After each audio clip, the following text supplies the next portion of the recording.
अनाथ बच्ची। नेहा अपने बड़े भाई प्रिंस और अपने माता पिता के साथ एक खुशहाल जिंदगी जी रही थी।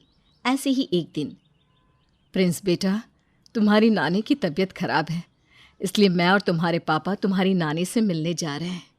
कल सुबह तक हम दोनों आ जाएंगे, इसलिए जब तक हम दोनों ना आ जाए तुम अपनी छोटी बहन का ख्याल रखना। ठीक है माँ। प्रिंस के माता पिता चले जाते हैं। प्रिंस अभी 14 साल का था, तो वहीं नेहा केवल 10 साल की। अभी दोनों ही बच्चे बहुत छोटे थे और ऐसा पहली बार हुआ था कि नेहा के माता पिता उन दोनों को अकेला घर में छोड़कर गए थे। नेहा खाना बनाकर गई थी, इसलिए रात को दोनों भाई बहन वही खाना खाकर सो जाते हैं। देखते ही देखते सुबह हो जाती है। पर ये क्या, सुबह से दोपहर हो गई पर अब तक नेहा और प्रिंस के माता पिता घर नहीं आए। भैया, माँ ने तो कहा था कि वो सुबह घर आ जाएंगी, पर अब तक मम्मी पापा घर नहीं आए। तू सही बोल रही है नेहा, लगता है नानी की तबीयत कुछ ज़्यादा ही खराब हो गई होगी। पर कोई बात नहीं, शाम तक तो वो आ ही जाएंगे। पर भैया, मुझे बहुत भूख लग रही है। चल रसोई में कुछ देखते हैं, क्या पता कुछ खाने की चीज़ मिल जाए। अब दोनों भाई बहन रसोई में खाने का सामान देखने लगते हैं और उन्हें मैगी मिलती है। प्रिंस को मैगी बनानी आती थी, इसलिए वो अपनी बहन के लिए मैगी बना देता है। उसे खाकर दोनों भाई बहन अपना पेट भर लेते हैं और अब अपने माता पिता का इंतज़ार करने लगते हैं। दोपहर से फिर रात हो जाती है, पर अब तक उसके माता पिता नहीं आते। अब दोनों ही बच्चों को अपने माता पिता की चिंता होने लगती है। भैया, मुझे मम्मी पापा की बहुत याद आ रही है और उनका फ़ोन भी नहीं लग रहा। आप नानी को फ़ोन करके पूछो ना, मम्मी पापा कहाँ रह गए। हाँ नेहा, मैं अभी नानी को फ़ोन करके पूछता हूँ। हेलो नानी, क्या मम्मी पापा अभी भी आपके पास है? क्योंकि काफ़ी समय हो गया वो घर नहीं लौटे। कहीं मम्मी पापा खो तो नहीं गए? बच्चों, तुम्हारे मम्मी पापा तो आज सुबह ही निकल गए थे। ये सुनकर प्रिंस और नेहा की चिंता बढ़ने लगती है। तभी उनके दरवाजे पर दस्तक होती है। जैसे ही प्रिंस दरवाज़ा खोलता है, वो देखता है कि एम्बुलेंस में उनके माता पिता की लाश है। बच्चों, आज सुबह एक दुर्घटना में तुम्हारे माता पिता की मौत हो गई। तुम्हारे माता पिता के पर्स में हमें कुछ डॉक्यूमेंट्स मिले थे और इसी से तुम्हारे घर का पता चल सका और हम यहाँ तक पहुँच गए। इस तरह से एम्बुलेंस उनके माता पिता की लाश वहीं रखकर चले जाते हैं।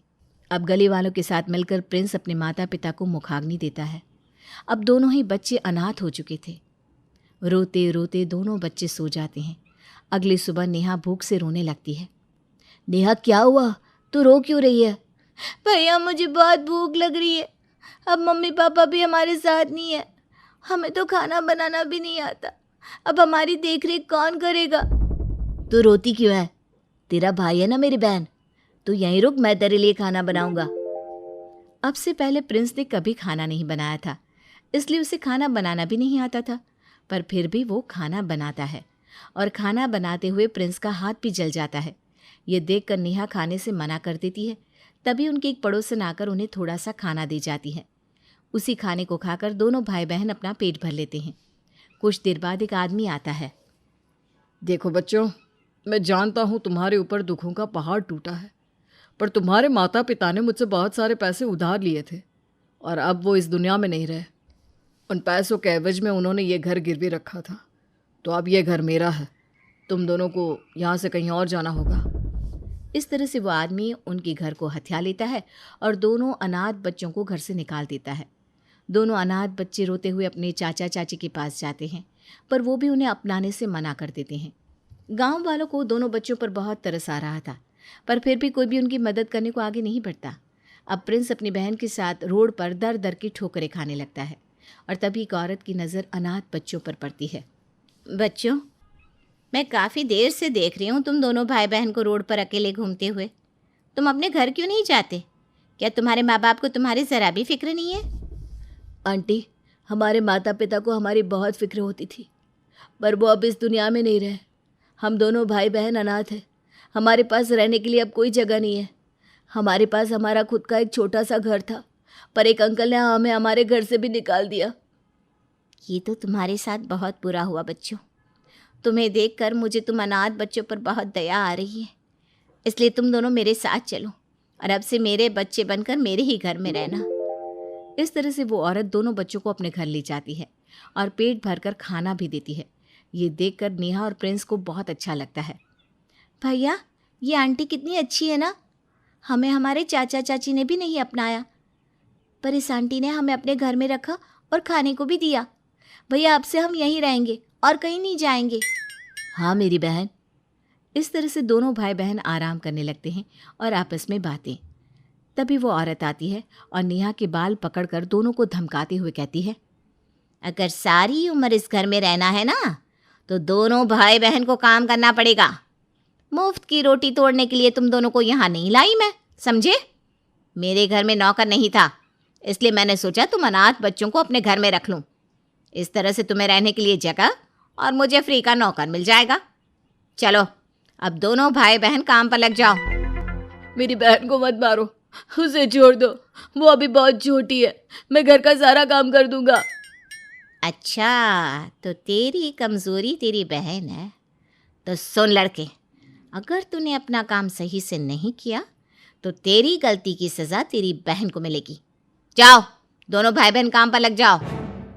इस तरह से वो औरत दोनों अनाथ बच्चों से अपने घर का सारा काम करवाती और खुद आराम करती।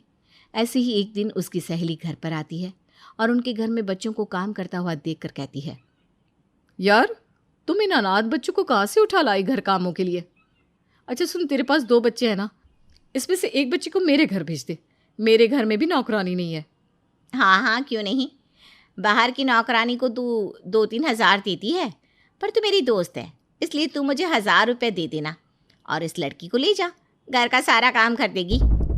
जब प्रिंस को पता चलता है कि वो औरत उसे उसकी बहन से अलग करना चाहती है तो आधी रात को प्रिंस अपनी बहन के साथ घर छोड़कर भाग जाता है। रात काफ़ी ज़्यादा होती है, इसलिए प्रिंस अपनी बहन के साथ एक ढाबे के बाहर बैठ जाता है। कब दोनों की आंख लग जाती है उन्हें पता भी नहीं चलता। अरे बच्चों, तुम दोनों कौन हो और मेरी दुकान के बाहर क्या कर रहे हो? तुम्हारे माता पिता कहाँ हैं? अंकल, हम अनाथ हैं, हमारे इस दुनिया में कोई नहीं है। हम एक आंटी के घर में काम करते थे, पर वो आंटी भी हम दोनों भाई बहन को अलग करना चाहती थी, इसलिए मैं अपने बहन के साथ यहाँ आ गया। अगर आपके पास कोई काम है तो मुझे दे दीजिए, अब मैं खुद अपनी बहन की जिम्मेदारी उठाना चाहता हूँ। बेटा, तुम बहादुर हो, मुझे ये देखकर बहुत अच्छा लग रहा है कि इतनी कम उम्र में तुम अपनी बहन की जिम्मेदारी उठाना चाहती हो। वैसे मेरे पास कोई काम तो नहीं है, पर फिर भी मैं तुम्हें अपने पास काम पर रख लूँगा और मेरा एक घर खाली है, तुम दोनों भाई बहन आज से उसी घर में रहना। इस तरह से ढाबे का मालिक अपना छोटा सा घर दोनों भाई बहन को रहने के लिए दे देता है और प्रिंस उसी ढाबे पर साफ सफाई का काम करने लगता है और दिन रात मेहनत करके अपनी बहन को स्कूल भेजना शुरू कर देता है। इस तरह से एक अनाथ बच्चा अपनी बहन की जिम्मेदारी उठाता है।